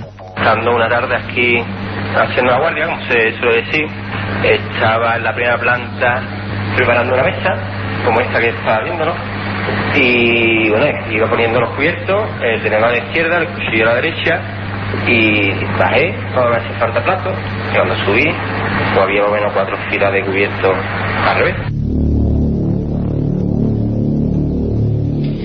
José Manuel, son tan rotundos los fenómenos y tan convencida la gente que está ahí, que además no buscaba ningún tipo de publicidad. Ha sido tu labor la que ha hecho que, y con mucho esfuerzo, que hablen, que declaren para Milenio 3. Ha llegado hasta tal punto, como digo, que se han instalado cámaras, ¿no? Efectivamente, Iker, se han instalado cámaras en una reciente visita que hicimos al lugar, cámaras de distinta visión nocturna, normales, cada una vigilaba a la otra, digamos, para tener siempre un completo panorama de que nadie iba a alterar aquello, ¿no? Y las cámaras han captado algo. Han captado algo, es decir, una presencia que está ahí, una presencia aparentemente lumínica. Exactamente. Y en un caso único, además, donde los investigadores y los propios implicados ya, es lógico pensarlo, inquietos por esa especie de ladrón invisible que está manejando las alarmas, que está moviendo objetos, que está apareciéndose, pues qué forma puede haber de plasmarlo o de cazarlo. Escuchadme atentamente, porque hacía mucho tiempo que no se intentaba atrapar un poltergeist de esta forma, y está pasando ahora mismo, lo repito. Jesús es uno de los hombres que, estando allí, pues dispuso varias cámaras. Una de ellas nos lo va a explicar, con visión nocturna, y algo apareció en esos fragmentos de película. Vamos a escucharle. Se pusieron una de las cámaras, una Sony Handicap de visión nocturna, debajo del volumétrico que detectaba la alarma que normalmente solía fallar, y en las cintas, una vez visionadas, hemos encontrado unas pequeñas especies de bolas, por llamarle de alguna manera, unas esferas, que se observan en el infrarrojo como de un color verdoso, que salen en sentido transversal a la imagen, duran muy pequeño tiempo, son visibles varias de ellas, La primera, pues prácticamente se obtiene a los 5 minutos de empezar a grabar. Detrás nuestra se ve una pequeña esferita que casi nos viene siguiendo, sale del campo de visión de la cámara. Poquito antes de llegar nosotros, esa misma esfera o otra o algo similar se esconde en dirección contraria a la que había salido antes.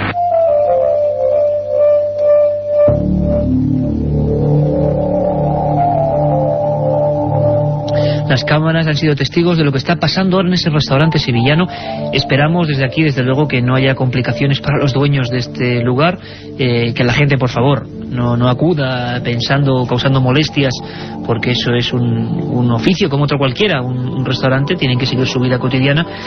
Pero nosotros como periodistas pues hemos intentado saber meter los micros, que ya decimos que procuran, a veces lo logramos y a veces no, estar donde nadie llega en estos temas. Y registrando cosas como estas. Las cámaras han enfocado una especie de esferas, también de sombras. José Manuel, tú, de esas noches de experimentación, de capturar al intruso, estás allí, ¿no? Sí. Y además, y ciertamente tengo que decir que tanto Rafael Cabello como yo, como el propio Jesús, pues bueno, cuando subíamos porque sentimos algo arriba, se apagó una luz, subiendo para arriba, fuimos testigos de cómo arriba, en la planta tercera, se ven sombras. La llegasteis a ver vosotros perfectamente. Perfectamente, además. Y sí, además, y tengo que decirlo, tanto Rafael Cabello como de José Manuel García Bautista, de tu absoluta asepsia, como buen corresponsal para estos temas, que nunca entre nosotros diríamos algo más. Al revés, tenemos mucha más prudencia en estos casos, precisamente para no dejarnos llevar, porque nos debemos a nuestros oyentes. José Manuel, ¿estaban allí aquellas sombras? Estaban allí, que fue lo que claro, nos impulsó, y he de confesar que con cierta dosis de miedo, ¿no? Te plantea, ¿me voy para abajo o sigo para arriba? ¿Qué siente? Mira, mucha gente, estoy seguro, y vuelvo a emplazar a que la gente nos escriba ese milenio3@cadenaser.com. Mucha gente, José Manuel, estoy seguro que miles de personas ahora mismo te preguntarían a ti, porque es muy pocas veces cuando el investigador se encuentra con esto. ¿Qué se siente? Miedo, por lo menos yo. Lo que pasa es que es mayor la curiosidad que particularmente yo tenía que el miedo que se siente, ¿no? Tú vas por una escalera subiendo lentamente, escalón tras escalón, y bueno, estás viendo cómo hay una especie de forma que se cruza por arriba. Entonces llega un momento en el que, claro, eso unido a los raps que se están escuchando, te plantea lo que comentaba antes, en décimas de segundo, ¿qué hago? ¿Me voy para abajo disparado o sigo? Y veo que puede ser. En nuestro caso, pues tanto Rafael Cabello como yo seguimos para arriba, se nos ve aparecer en las cámaras, y justamente mientras que estamos comprobando aquello y salimos ya de plano, ¿no?, se ve de nuevo surgir una especie de esfera luminosa del tamaño de una pelota de tenis que sale de la habitación número 4, dobla el pasillo y sale escaleras abajo. Claro, esto aparentemente, aquí viene otro dato curioso que te puedo adelantar casi en primicia, esto captado por una cámara, pero es que cuando hemos visto la cinta de la segunda cámara también lo registra, con lo cual tenemos el mismo dato grabado por dos cámaras.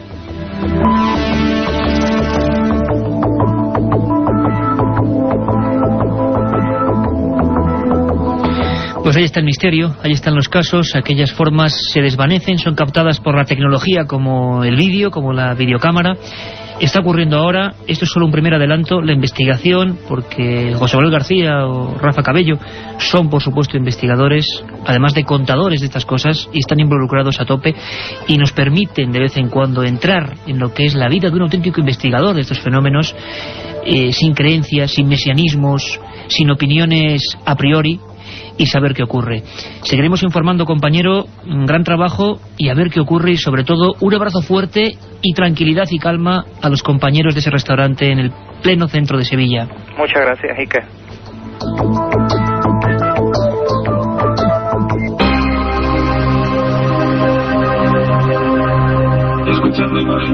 Un viaje en busca del misterio.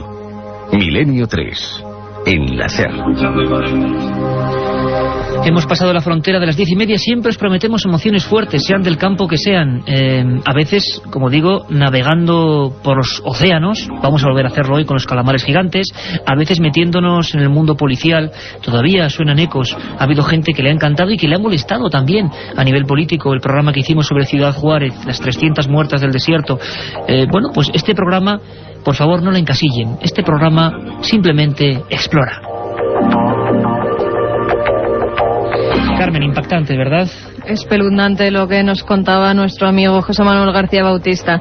La verdad es que muchas veces el investigador, y nos lo preguntan muchas veces, qué bien os lo pasáis cuando lleváis a cabo estos temas, cuando investigáis. No siempre se pasa bien, a veces las investigaciones son muy duras, y un abrazo muy grande para la gente de ese restaurante que lo debe estar pasando realmente mal.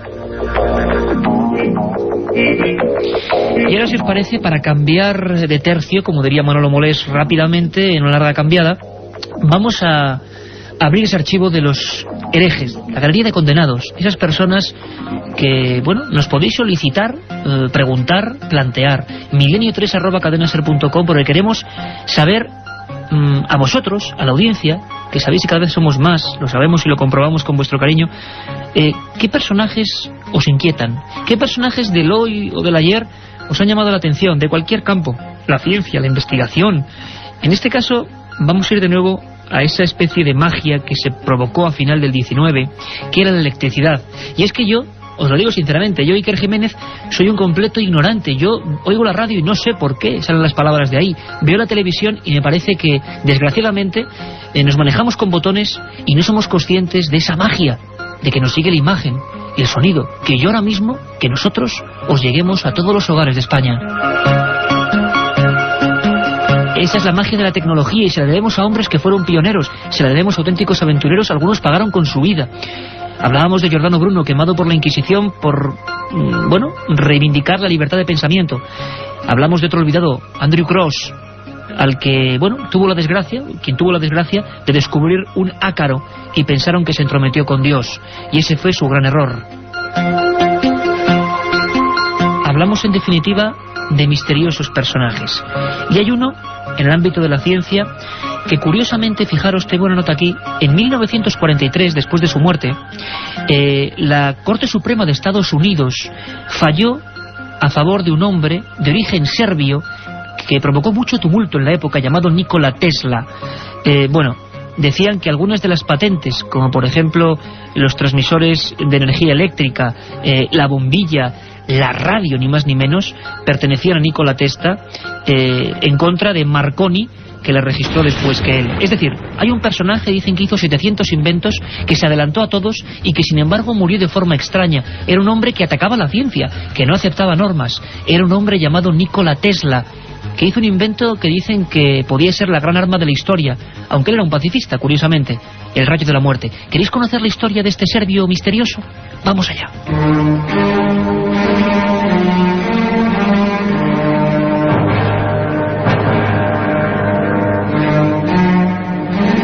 4 centavos en los bolsillos. Ese era todo el capital que un serbio llamado Nikola Tesla poseía al llegar a Nueva York. Amanecía 1884 y nadie podía suponer que uno de los mayores genios incomprendidos de la historia acababa de poner el pie en la capital del mundo.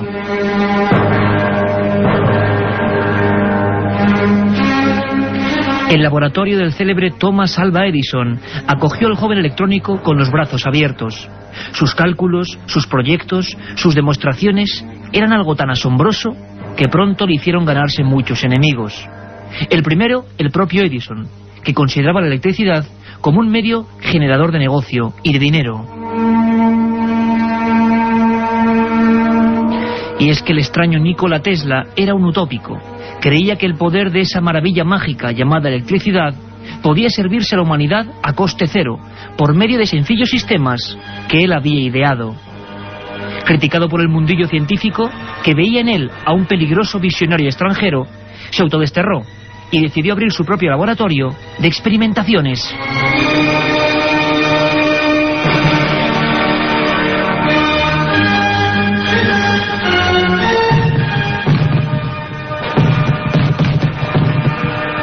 Extrañas bolas de fuego, accidentes, chispas azuladas que ascendían hacia los cielos, cráteres en mitad del terreno. Las quejas y denuncias se acumularon por parte de los vecinos, asustados al presenciar algunos de los experimentos en los que parecían desatarse energías desconocidas para el común de los mortales. El primer radar, la radio, la torreta eléctrica, la bobina de corriente o el sistema primitivo de la televisión. Todo lo que los demás siquiera imaginaban, Tesla ya lo había puesto en marcha en aquel mítico descampado de Long Island. Teatral, de rostro anguloso y mirada penetrante, parecía tener un poder hipnótico ante los hombres de ciencia que en masa acudían a aquellas demostraciones del futuro. George Westinghouse, dueño del mayor imperio electrónico del mundo, era uno de los habituales y comprobó asombrado que el serbio no tenía apenas para comer. Por ello se ofrecía comprarle una de aquellas patentes, a cambio de unos miles de dólares, para poder seguir las investigaciones. Esa patente era ni más ni menos el primer sistema de corriente alterna, capaz de dar luz a millones de personas a un mismo tiempo. Médicos norteamericanos, asombrados, informaban de cómo en 1898, ante miles de personas, Tesla mostraba el funcionamiento de un barco tripulado por control remoto, cuyo mando reconocía órdenes de voz. Allí mismo, ante un público entregado y asustado, confirmó que se encontraba trabajando en la idea de una poderosa máquina de escribir que se activaría mediante la palabra humana. Y todos, casi como es lógico pensar, le llamaron loco. Y el olvido y el descrédito, impulsado desde ciertas publicaciones oficiales, comenzaron a rodearle poco a poco. En 1912, después de inventar el sistema de los primitivos sonar marítimos, que fueron cedidos gratis a los ingleses durante la guerra, acusó públicamente a la ciencia de no velar por el bien de la humanidad y de solo buscar el dinero fácil. Poco después, y para predicar con su discurso, renunciaba provocando un gran escándalo a su candidatura al premio Nobel.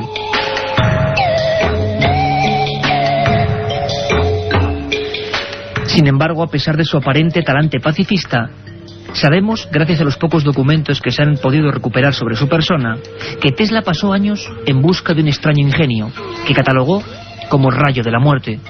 Un haz lumínico capaz, según él, de provocar explosiones gigantescas a distancia y que iba a poner en marcha en una fecha concreta, el 30 de junio de 1908.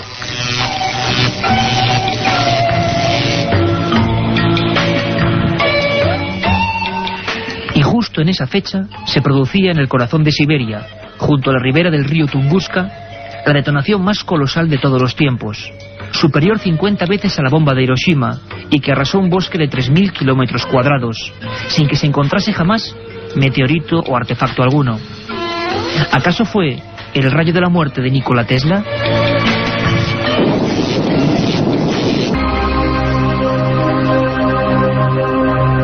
Escuchando imágenes. Menudo ejemplo, Carmen, ¿eh? El de científicos como Nikola Tesla. Decían que la ciencia, o el establishment científico, ¿no? Le pasaba igual que a Giordano Bruno. Decían que estaban solo para servirse y no para servir, y fueron condenados. Pero el ejemplo cunde, ¿verdad? Y es bueno recordarlo. Por supuesto, Iker. Y tienes unos documentos de última hora sobre las profundidades del mar. Si hace apenas unas semanas hablábamos de aquel misterioso pulpo gigante de Chile, que ahora hay una gran polémica, porque por un lado varios ingenieros de ADN dicen que es un cachalote en estado de putrefacción, y sin embargo el Centro Biológico de Medio Ambiente de Chile dice que no puede ser. Por la polémica os iremos informando. Lo cierto es que, bueno, estas criaturas siguen apareciendo. Sabíamos que en Luarca, y allí lo perseguimos, allí estuvo Milenio 3 persiguiendo el calamar gigante, eran habituales, no tanto en aguas del estrecho, pero ha ocurrido en Cádiz, cerquita de Algeciras, ¿no? Concretamente en Tarifa, en la playa del Tejar.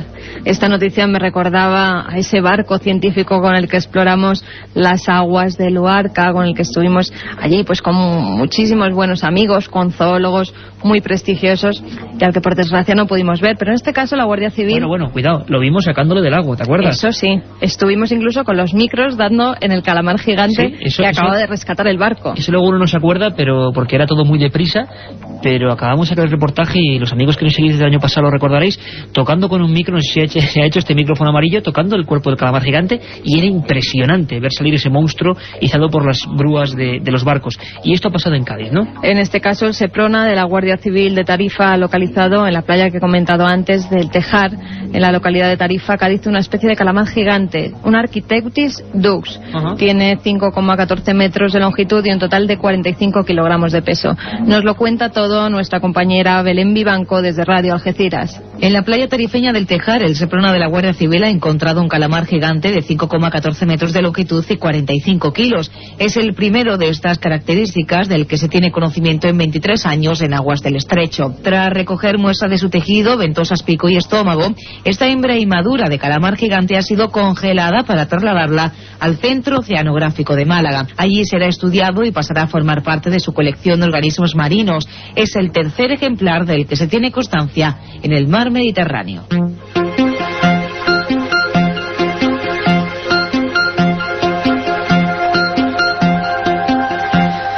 Somos Milenio 3 y esta es a vía abierta, milenio3@cadenaser.com, milenio3 con número @cadenaser.com, a vuestra disposición, porque ahora enseguida vamos a pasar con vuestras consultas. Sabéis que además podéis plantearnos herejes, podéis plantearnos casos, historias y también rutas, porque dentro de poco, de nuevo Carmen se va a calzar las botas y va a ir a viajar por otra zona de esa España maravillosa y completamente desconocida, o por lo menos verla con otras gafas o con otros ojos.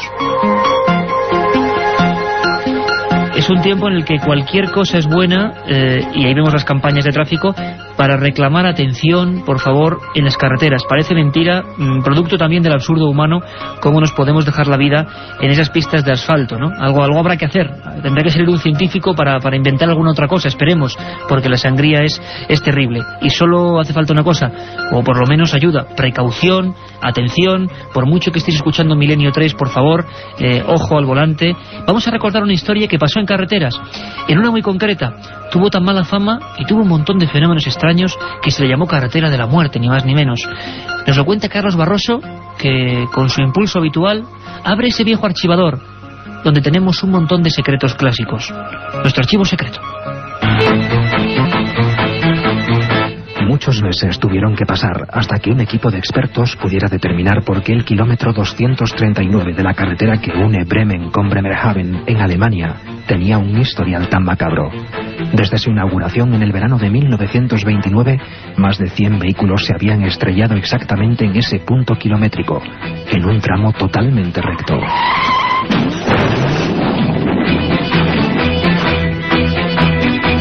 Aquellos que lograron sobrevivir habían declarado ante las autoridades que al pasar por allí sintieron una fuerza extraña que les empujó fuera de la carretera sin que pudieran hacer nada para impedirlo. Los vecinos creían que un demonio era el culpable de los accidentes. Un vidente local señaló que posiblemente los siniestros podrían estar provocados por una corriente magnética subterránea.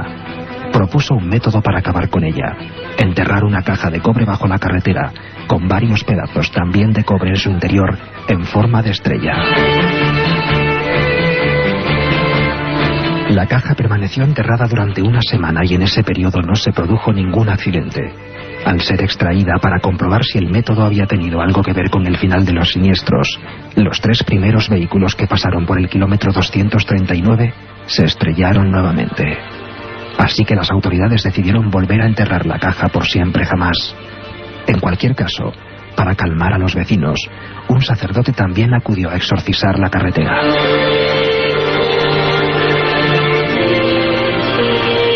Desde entonces, el kilómetro 239 de la carretera entre Bremen y Bremerhaven, en Alemania, no ha vuelto a ser, nunca más, escenario de la tragedia y el dolor.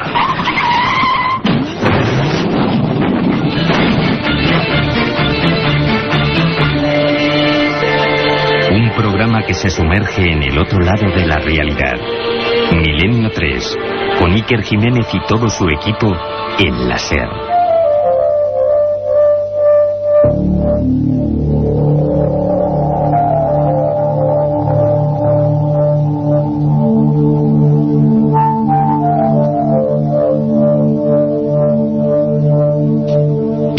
teníamos el misterio de esa carretera. Hay otras en otras partes del mundo y hay carreteras todavía con inquilinos más sospechosos. Por ejemplo, Sombras. ¿Y quién no ha oído hablar de esa misteriosa mujer de la autopista? Leyenda urbana, en realidad, os prometo un programa solo sobre esas historias que, con la velocidad de un chiste o de un rumor, recorren España y el mundo. Sabremos dónde surgió esa historia, quiénes fueron los protagonistas y casos españoles, os lo prometo, con personas de carne y hueso, no un amigo de un amigo, que se ha encontrado con la misteriosa autoestopista.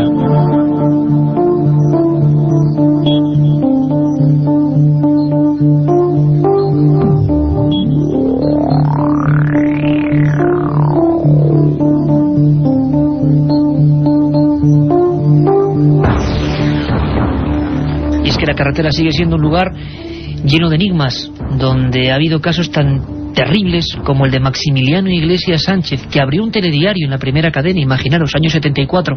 Fue un caso que hizo correr ríos de tinta, que hizo promover una investigación de la Guardia Civil, que hizo ser recinto o lugar con una serie de marcas extrañas analizadas por vez primera en España por técnicos de la NASA. Es un caso que ocurrió en una zona muy concreta de España, una zona montañosa, un lugar donde hemos acudido muchas veces, bellísima, y donde hay tradición de luces populares o luces etéreas que persiguen a las personas, al ganado, lugares de fantasmas, de voces, de ruidos, de una cultura ancestral muy vivida, muy profunda, y que por fortuna, creo yo, sigue ahí. Carmen, son las sierras de Béjar, las sierras salmantinas, la zona de la Peña de Francia. Has elegido este lugar primero porque mucha gente nos lo ha pedido, ¿no? Hay muchos mails que nos solicitaban pues que diéramos una vuelta y descubriéramos los parajes misteriosos de la Sierra Salmantina. Y yo, Iker, como vengo haciendo estas últimas semanas, me he puesto las botas, he cogido mi mochila y me he ido a descubrir pinturas rupestres, leyendas, tradiciones, incluso presagios de muerte. No esperamos más, vámonos a esa ruta mágica. Si antes fue Navarra, La Rioja, ahora es Salamanca.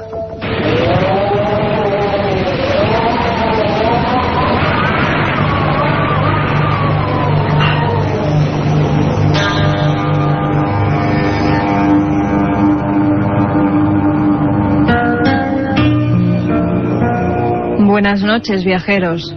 La ruta que emprenderemos hoy nos llevará a conocer los misterios de la Sierra Salmantina. Nuestra primera parada será la Peña de Francia, enclave extraño donde se alza el santuario de la Virgen Morena.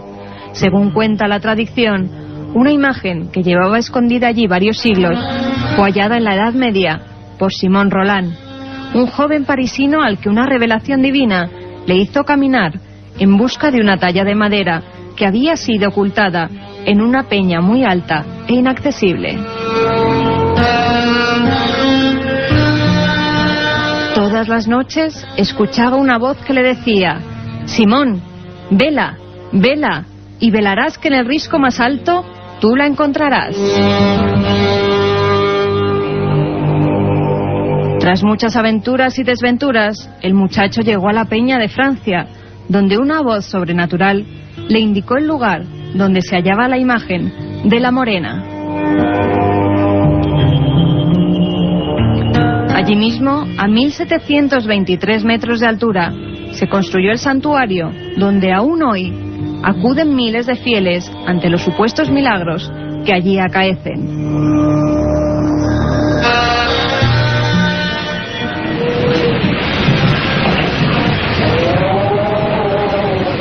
Situado en el sur de la provincia, encontraremos uno de los parajes de mayor tranquilidad y sosiego, cuyo dicho medieval, estar en las Batuecas, ha transcurrido hasta nuestros días para significar que nos encontramos en un trance o ensoñación. En este área de transición entre las tierras extremeñas y castellanas se encuentra el monasterio de San José del Monte. A su alrededor, los amantes de la arqueología no podrán dejar de visitar las enigmáticas pinturas rupestres neolíticas de la Cueva del Payón o el Risco del Ciervo. Figuras zoomorfas y extraños símbolos solares aún sin catalogar sorprenderán al viajero entre la espesura de la vegetación.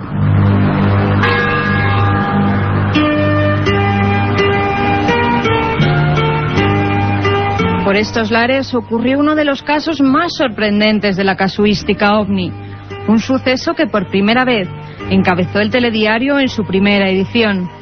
En la noche del 21 de marzo de 1974, Maximiliano Iglesias circulaba por Valdejaderos, en la Sierra de Béjar, cuando se encontró con lo imposible. En un lateral de la carretera, observó un grupo de luces y varios seres de gran altura que estaban manipulando una especie de herramientas. Asustado por lo que estaba contemplando, Maxi se escondió entre unos matorrales para no ser visto, pero aquellos individuos se dieron cuenta y comenzaron a perseguir al asustado camionero. Una experiencia terrorífica de la que se encontraron huellas sobre el terreno. La NASA, por petición de la Guardia Civil, envió 2 técnicos para comprobar lo sucedido.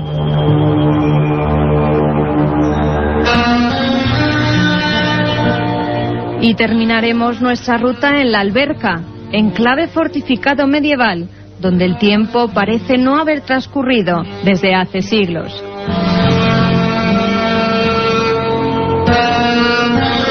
El 15 de agosto se celebran sus fiestas patronales, donde los albercanos rescatan las vestimentas de sus antepasados y los ritos ancestrales.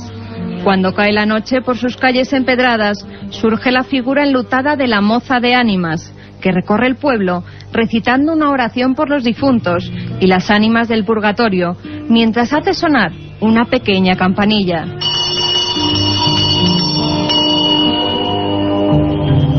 La leyenda dice que un día de invierno una gran nevada impidió que la moza saliera y a medianoche la esquila comenzó a blandir ella sola.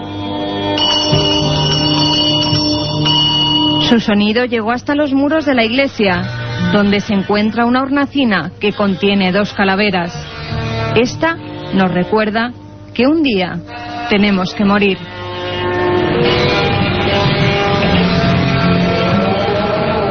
Un viaje en busca del misterio. Milenio 3, en la SER. Y cuando nuestro compañero Juan Carlos Ingelmo pone esta música, significa, lo decimos siempre, que estamos ya en la recta final. Espero que disfrutéis, que hayáis disfrutado de esta España completamente ignota. Quizá podamos ver de otra forma lugares que no son incluso conocidos.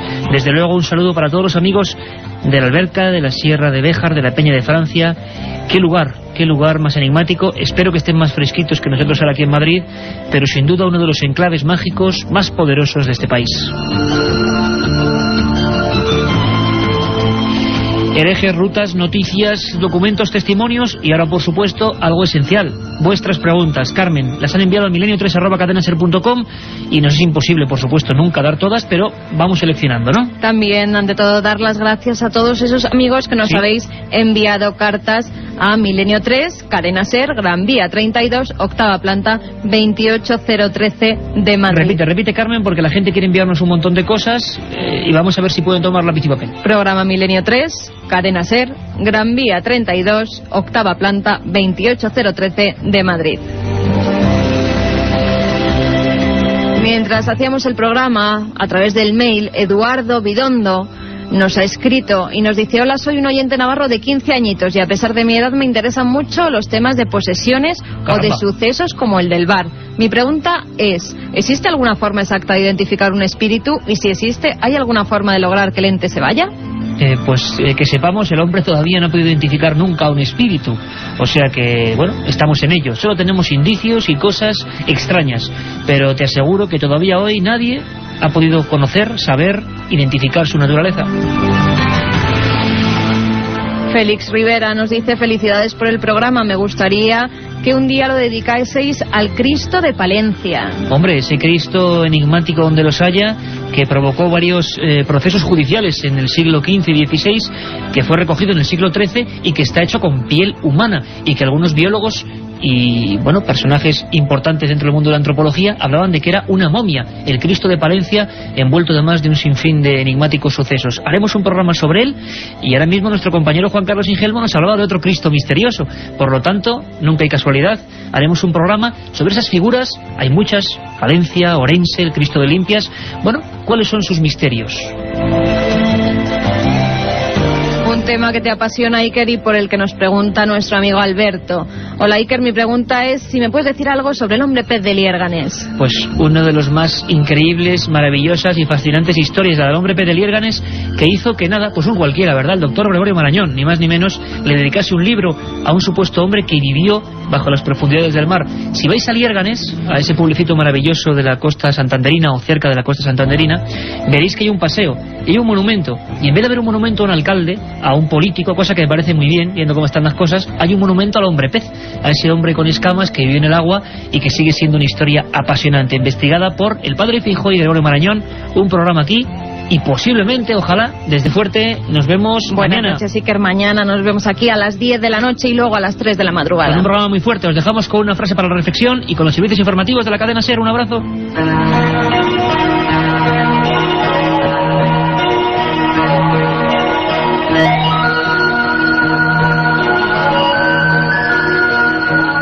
Decía Marcel Prévost: el afortunado hallazgo de solo un buen libro puede cambiar el destino de un alma.